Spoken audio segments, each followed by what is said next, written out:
గ్రించ్ శాంతాక్లాస్ని ఎత్తుకుపోవడం.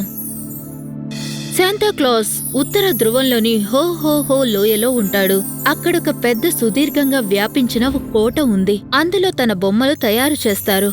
అతని దగ్గర పనిచేసే వాళ్ళని అతని దగ్గర నివసించే రాయల్స్, నూక్స్, పిక్సిస్, ఫెయిరీల నుంచి ఎంపిక చేస్తారు. ప్రతి ఒక్కరూ ఈ డిసెంబర్ నుండి ఆ డిసెంబర్ వరకు ఎంతో పనిచేస్తారు. ఒకవైపు రెడ్ కి సంబంధించిన పెద్ద అడవి ఉంటుంది.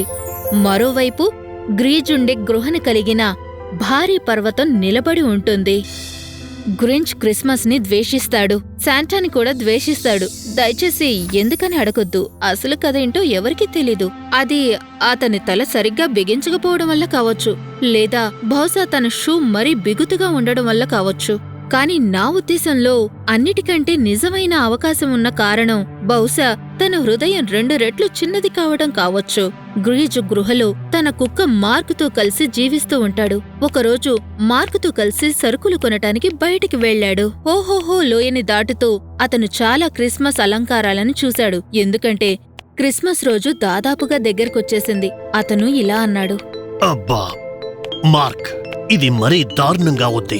ఈ క్రిస్మస్ అలంకరణలు నాకు చాలా కోపం తెప్పిస్తున్నాయి. క్రిస్మస్ సమయం చివరికి ఎప్పుడు నాకు విసుగునే కలిగిస్తూ ఉంటుంది. అదంతా కూడా శాంతాక్లాజ్ వల్లే. ఓ ఓ ఓ ఓ అవును మార్క్, దాని గురించి మనం చేయగలిగేది ఏదీ లేదు.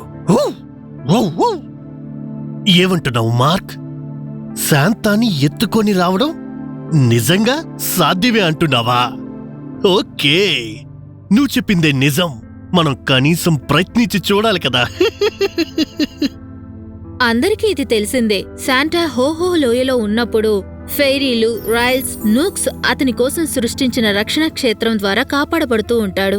కాని క్రిస్మస్ ముందు రోజు అతను తన దుప్పుల్ని తోలుకుంటూ పిల్లల కోసం తయారుచేసిన బొమ్మల్ని నింపి ఉన్న స్లెడ్జ్ బండిని బయట ప్రపంచంలోకి నడిపిస్తున్నప్పుడు అతన్ని పట్టుకోవటానికి గ్రీజ్కి మంచి అవకాశం దొరుకుతుంది.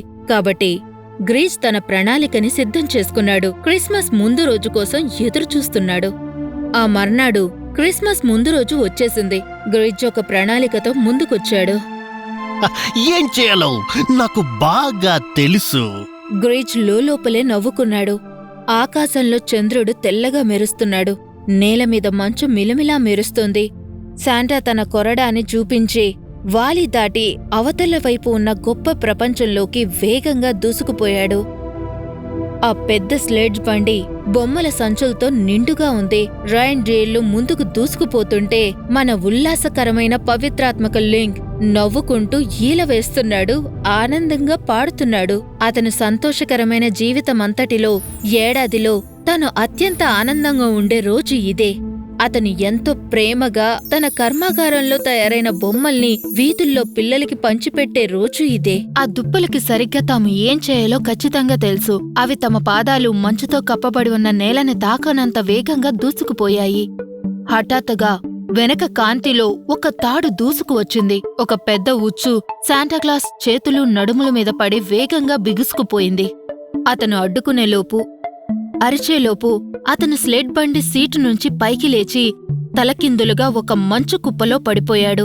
తన సారథిని ఎత్తుకుపోయారని తెలియని ఆ దుప్పెలు ముందుకు దూసుకుపోతూనే ఉన్నాయి. అంత ఆశ్చర్యపరిచే అనుభవం ఒక్క క్షణంపాటు ముసలి శాంటాని గందరగోళంలో పడేసింది. కాస్త తేరుకునేలోపే పేరుకున్న మంచు కుప్పల్లో నుంచి జిత్తులు మారి గ్రీజ్ తనని లాగేశాడని, బోలెడు తాళ్లతో తనని బలంగా కట్టేశాడని శాంటాకు అర్థమైంది. తర్వాత గ్రీజ్ కిడ్నాప్ అయిన శాంటాని తన గృహలోకి మోసుకుపోయాడు. అక్కడ తను పారిపోవడానికి వీలు లేకుండా గొలుసులతో ఒక రాయికి కట్టేశాడు. గ్రీజ్ చేతులు రుద్దుకుంటూ క్రూరమైన సంతోషంతో నవ్వుకున్నాడు. ఇప్పుడు పిల్లలు ఏం చేస్తారు? నాకు తెలుసు, ఈ క్రిస్మస్ రోజు ఉదయం బొమ్మలు లేవని తెలియగానే వాళ్ళు ఏడుస్తారు, అరుస్తారు, నేలని తంతారు. ఈ నాళ్ళకి నేను క్రిస్మస్ ని ఆపేస్తున్నాను. అనుకోకుండా ఈ క్రిస్మస్ రోజున శాంటా తనతో పాటు స్లెడ్జ్ బండిలో తనకెంతో ఇష్టమైన 4 సహాయకుల్ని, నటర్ రాయల్ని, పీటర్ నూక్ని, కిల్డర్ పిక్సెల్ని, విక్స్ అనే ఒక చిన్న ఫేరీని తనతో పాటు తీసుకువెళ్లాడు. పిల్లలకి బహుమతుల్ని పంచడంలో సహాయపడుతూ ఈ చిన్న జీవులు తనకి ఎంతో చేదోడువాదుడుగా ఉంటాయి. అయితే తమ యజమానిని హఠాత్తుగా స్లెడ్జ్ బండి నుండి లాగే సమయానికి వాళ్లందరూ చల్లటి గాలి తగలకుండా సీటు కింద వెచ్చగా ముడుచుకుని కూర్చున్నారు. ఈ చిన్న చిరంజీవులకి శాంటా మాయమయ్యేంత వరకు తను పట్టుబడ్డారన్న సంగతి తెలీదు.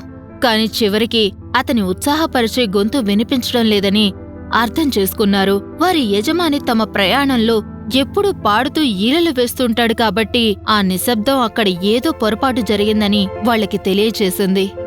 చిన్ని విస్క్ సీటు కింద నుంచి తన తలని బయటపెట్టి చూసింది. శాంటా లేడని, స్లెడ్జ్ బండిని ఎవరూ నడపడం లేదని తెలుసుకుంది. అని అరిచింది. వెంటనే దుప్పలు విధేయతతో ఆగాయి. పీటర్, నటర్, క్లిటర్ అందరూ సీటుపైకి గెంతారు. వెనక స్లెడ్జ్ బండి చేసిన జాడల మీద చూశారు. కాని శాంటా ఎన్నో కిలోమీటర్ల వెనక ఉండిపోయారు. మనమేం చేయాలి? విస్క్ ఆందోళనగా అడిగింది.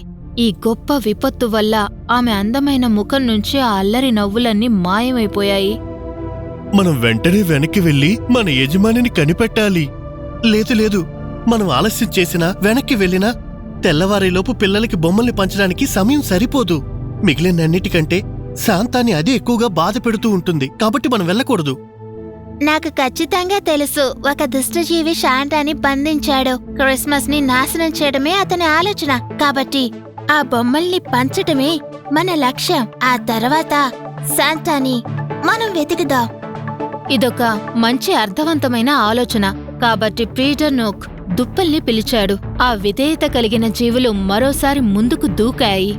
కొండలు, లోయల మీదుగా అడవులు, మైదానాల గుండా దూసుకుపోతూ క్రిస్మస్ ఉదయం తమకి దొరికే బహుమతుల గురించి కలలు కంటూ పిల్లలు నిద్రపోతున్న ఒక ప్రదేశానికి చేరుకున్నాయి.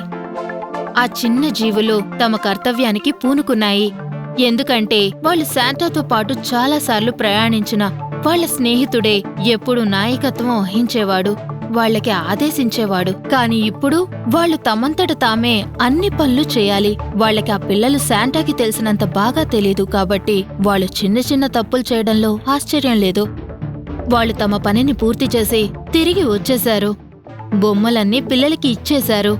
కాబట్టి వాళ్లు హోహోహో లోయలోకి తిరిగి వచ్చేశారు. ఆ చిన్న జీవులు తమ యజమానిని ఎలా కాపాడుకోవాలని ఆలోచించడం మొదలుపెట్టాయి. ముందసలు తనకి ఏం జరిగిందో కనిపెట్టాలని వాళ్లకి అర్థమైంది. ఇప్పుడిక తనెక్కడున్నాడో తెలుసుకోవాలి.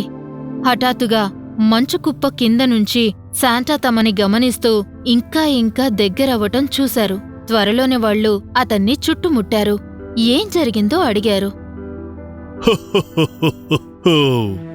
Merry Christmas. చూడండి ఫ్రెండ్స్, కంగారు పడకండి. నేను బాగానే ఉన్నాను. నన్ను బంధించడం ద్వారా క్రిస్మస్ ని నాశనం చేయొచ్చని గ్రిచ్ అనుకున్నాడు. కాని తనకి తెలియదు, క్రిస్మస్ ఎప్పుడూ నా గురించి, బహుమతుల గురించి కాదు. అదెప్పుడు యేసుక్రీస్తు ఇవ్వబోయే బహుమతుల గురించి, అలాగే ఆయన మన హృదయాల్లో నింపిన ఆనందాన్ని ఇతరులకు పంచడం గురించి.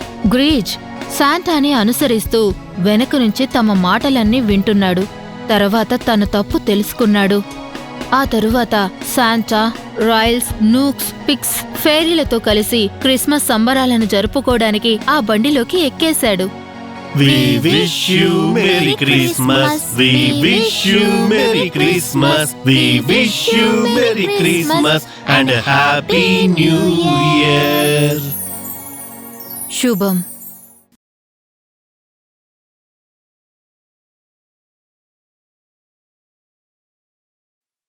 If you enjoyed this story, please like and subscribe our channel and press the bell icon to get future updates. And don't forget to comment.